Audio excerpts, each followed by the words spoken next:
বাংলাদেশ পুলিশের অতিরিক্ত মহাপরিদর্শক পদমর্যাদার আরও ৩ কর্মকর্তাকে অবসরে পাঠানো হয়েছে। এ নিয়ে ৫ আগস্ট আওয়ামী লীগ সরকারের পতনের পর পুলিশের অন্তত ১৭ জন অতিরিক্ত আইজিকে বাধ্যতামূলক অবসরে পাঠানো হলো।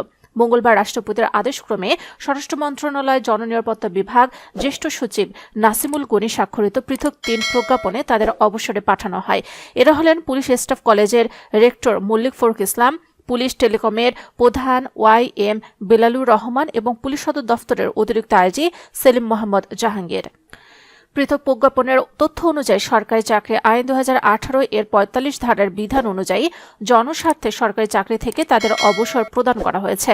বিধি অনুযায়ী অবসরজনিত সুবিধাদি প্রাপ্য হবেন। জনস্বার্থে জারিকৃত এ আদেশ অবিলম্বে কার্যকর হবে।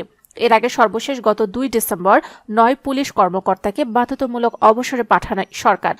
তারা হলেন সিআইডি সহকারী পুলিশ সুপার মোহাম্মদ সেলিম হোসেন, বরিশাল মহানগর পুলিশের সহকারী police commissioner MR Shawkat Anwar Islam, র্যাবের সহকারী পুলিশ সুপার মোহাম্মদ নাসিরউদ্দিন ভূঁইয়া, সহকারী পুলিশ সুপার মোহাম্মদ মিজানুর রহমান ও সরকারি police super Mohammad Jamal Uddin, APBN এর সহকারী পুলিশ সুপার মোহাম্মদ মুতিউর রহমান ও সহকারী police super Jobairul Haque, SAF এর সহকারী পুলিশ সুপার মোহাম্মদ এনায়েত হোসেন এবং শিল্পাঞ্চল পুলিশের সহকারী পুলিশ সুপার মোহাম্মদ মোশাররফ হোসেন।